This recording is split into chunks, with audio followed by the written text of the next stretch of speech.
That kind of money's involved. Are you right? Yep.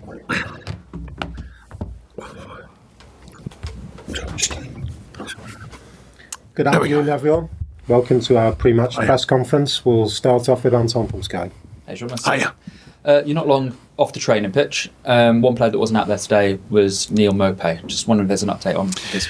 Yeah, there's a possible situation where he'll be leaving the club. There's nothing guaranteed yet, but he will be travelling over and seeing if that deal can happen. You were pretty open last week about the sort of budgetary restrictions coming towards the end of the window. With the potential departure of Neil Maupay, does that mean you're more confident potentially bringing more players in? Not necessarily. I mean, the money is absorbed into the club in different ways, so we'll have to wait and see. And it's not just money, you understand, it's the availability at this late stage of the window. Who's out there, who could be done, who might not be able to be done, that sort of thing. So, but yeah, that'll be coming at us as it does, sort of thing. When we've got a chance to operate, we will. We're told Oriel Mangala's one of the players that potentially the move is getting closer towards. I presume you're not going to say too much because you don't want to jinx it, but how important would it be to sign a... I don't think my words can jinx it. Not superstitious, but no, he's a player who is making his way over, but there's still a lot to do with the details of any deal, as there always is, of course. But there's got a chance of us getting him over and seeing if that deal can be done. How important would it be to add a centre midfielder of his stature? I think it's important to add any players. He's got a bit more know-how than the other signings we brought in, having played in the Premier League a little bit more. We'll see, but he's got to get here first, and we haven't got him here first. So we'll see if the deal gets done. Given the start you've had in the Premier League, how refreshing is it, I suppose, to potentially bring in one or two new signings before the window closes? Yeah, I mean, we're trying to be active. People sometimes forget that, and we've been as active as we could be with the signings and, trying to bring in players who can operate immediately and also grow into the club and the league. That's a big challenge. And so we want them to do that. And obviously the players who've been here before, I'm super proud of everyone here and what they've given to the cause, that's for sure. And that remains. They've given a lot over the last couple of seasons, the players who have been here, The added players coming in, we want them to get that feeling for the club and that attachment to the club and the same work ethic to go and deliver. I know you say every game is a big game, but considering the starts of the season, how much of a relief would it be if you managed to score the first goal in sort of maybe different tempo? Yeah, I mean, it's not just every game's a big game, but we forget last season, I think we had 1 point after 5 games. So, it's not new territory. Unfortunately, that is. Obviously, we don't design it like that, I can assure you. But, last season we had a tough start of the season. It can happen and you don't want it. And we had 11v11 on the first 2 games of last season, lost 1-0 and 4-0. So they're reminders of the truth of the Premier League and how difficult it is. You have to be on your situation, on your performance level, all the time, and I think that's a reminder to all of us, where you've got to be. We didn't want that, as I said, but it's there and it's real. So now we've got to react on it and make sure we look after ourselves in the next one. Sure, appreciate it. Thanks for to Stuart at Premier League. Excuse me. So, because the international break is next, I just wonder how important it is to get a positive result this weekend to stop some of the noise about Everton. Well, you want a positive result all the time. We don't deliberately make bad noise. Bad news. Sorry, it's come our way from a couple of performances that have not been strong enough. So now it's correcting that and correcting the way that we're playing to go and win, of course. But it's. The noise around here has been around for a long time. So we've been working very hard to change the narrative and the feel, and it's difficult. And if you don't win games, that of course adds to it. So it's our responsibility and my responsibility as manager to make sure we do turn the corner and change and get results, along with performances. There was a good sign the other night, albeit with all due respect, I said afterwards to Doncaster. We should take care of business in that game on paper. We know it's not that easy. They pushed us really close last season at their place, and I thought we gave a very strong second half, and I reminded the players of the freedom that comes when you're playing like that to go and play, and the fans go with you. And I said, but we have to be the start point. The fans have been there forever, and they will be. So we have to start that process when they get behind the team and can, smell a good performance and they can feel a good performance. And I think second half we did that, and now we've got to do it, like I said, with all due respect to Doncaster in the Premier League against Premier League outfit.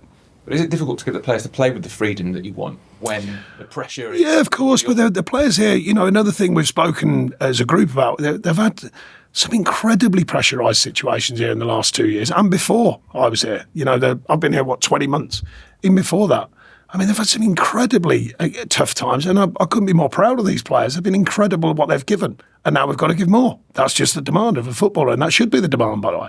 You know, whenever you think you've given enough, you haven't. There's always another step. There's always another game. There's always another performance that needs taking care of. That's what we've got to do, go and take care of ourselves. And Coleman and Garner came back. Are they okay? And is there anything on Brainthwaite? With Shay and, excuse me, Jimmy, we had to monitor the minutes, be careful. They've been kind of wanted to come back and been free to come back, but with not enough training, really. So I was really pleased with their performances and how they went about it. So that adds a bit more depth to us. Jared's still a bit of time away. Yusef's obviously a bit of time away as well. And Pato's making sort of sensible strides back. We knew that would take a bit of time. So we're still three very strong players and very good players missing. And a couple who are nearing to full fitness, but not quite. Thanks, Stuart. We'll go to Julia. Can I just ask, regarding Outgoings, is there a cut-off that you and Kevin Thole have maybe decided, such as would they have to go today in order to be able to get replacements? Well, I mean, you do hear about last-minute deals. I've been involved in a couple myself down my years of management, but you prefer to get them done quicker, obviously, but it doesn't always work like that. So we'll be around and monitoring situations as far as we can, as long as we've got the finances to obviously put it in place. There's no point in sitting there if you haven't. But we'll be monitoring the situations of other possibles as the day goes on today and tomorrow. You mentioned before, I think it was a point after the first 5 games last time. In the first 3 Premier League games, it was defeats, hopefully not the same stat by the end of this weekend. What do you put that down to? How difficult is it? Is it because the window's still open, there's still changes? Is it pre-season? No, we haven't performed well enough in the games. You know, we've had patches when we could have been in front and we should have been in front, but we didn't take them chances, and that was a bit like last season. But we haven't seen games through properly. There's no passing the buck on that. You know, our performances have to be for 97 minutes or 93 or 97, whatever they play nowadays. We know we have to be on our performance levels all of the time. That's what the Premier League insists upon. We have played 2 very strong sides. You know, a couple of sides who not only were strong in the first place. I think Brighton spent 200 million and Tottenham spent 140 or something like that. And they're already strong sides. So it doesn't guarantee they win, by the way. I mean, we've proved that. We've played strong sides since I've been here and beat them. But I would say they've enhanced their capabilities and their possibilities by spending that amount of money. We've spent our own bit, and we're trying to challenge our players to keep rising, the players who have been here, and the new players to adapt and challenge themselves quickly to go and press us forward as a group. You made changes, obviously, against Doncaster, and it was a great result. And Ndiaye, has he done enough to say now we could do it in the Premier League? I think the game played out what I probably expected. You know, I think Tim was very good again, and he's been with us the longest period. Illy a bit like that as well. And I thought he was sharp, particularly second half, and coming off the wide area, which he's shown before. And Jasper's going to take a bit more time, it looks like to me, and that was what my gut feeling was. And Jake as well, learning what it is, just the nuts and bolts, as I call it, as a centre half in the Premier League. But they're all good players. It's how quickly they can push into the first team. So certainly we've got enough from them to put doubt in our thinking. And when we go, right, okay, how can we make this work and make it work better? Of course, that's the challenge. Previously, you've liked to try and loan out some of the younger players in the squad to give them that match experience week in, week out. Given it is a thin squad, there's still injuries, the likes of Harrison Armstrong, Rowan Dixon, I assume they will be staying and won't be looking for that's the obvious knock-on effect of with a big squad. You can't let all the youngsters go out. We saw last season and already this season there's a lot been on the bench and around it. It's good for their development in one way because they get a feel, it's particularly Harrison, and Roman, because they're young and they're getting a feel of it, whether they're getting on the pitch or not. And Harrison has got on the pitch and obviously Roman playing, so that's good. In the ideal world, yes, they'll be out there playing first team football, in my opinion, now, because I think they're ready. But in jumping into the Premier League is a different prospect, and you have to have the chance to do that. But being around the group is a definite. They've been training with us all the time. They've been in every group more or less pre-season and currently. So they'll stay in for now, and then we'll see what tomorrow brings. Thanks, Julia. We'll go to Rob at 5 Live. Sean, you've spoken about obviously the importance of experience at a high pressure time like this. Just wonder if you got a little kind of glimpse midweek, and how exciting is it to maybe think about what that freshness of new players can do in the Premier League and how that can maybe lift things? Yeah, freshness can change a group, but they've got to change the group on the pitch. They can change it in the training area and the feel and new voices and different characters, but it's on the pitch performances that are really key. And are you seeing that?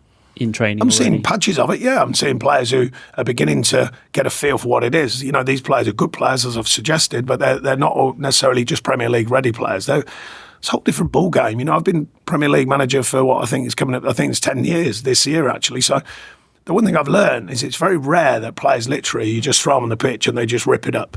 And usually if they do, they've cost a heck of a lot of money.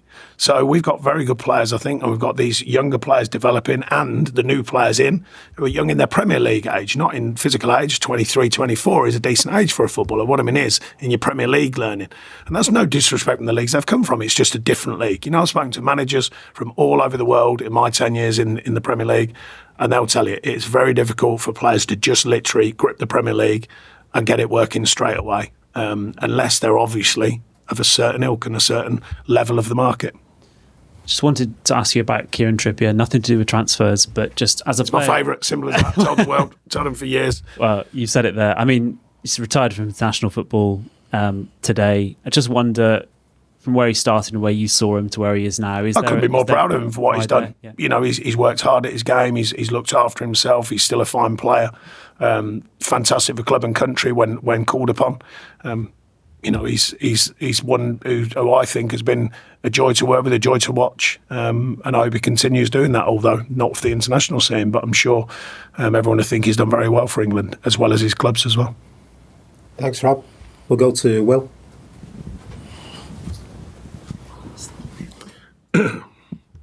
Sean, you mentioned the knock-on effects of a small squad. You've only got one senior recognised left-back in Vitaly Michalenko. Is that just sign of the times, really? You've got to make do with what you have, or would you? Yeah, I mean, you know, we had to look at the group, and you've only got so much money you can physically put into a team and a side, and you know, it's not for the want of trying, but it's who's available at the right levels, you know, and it makes it very difficult.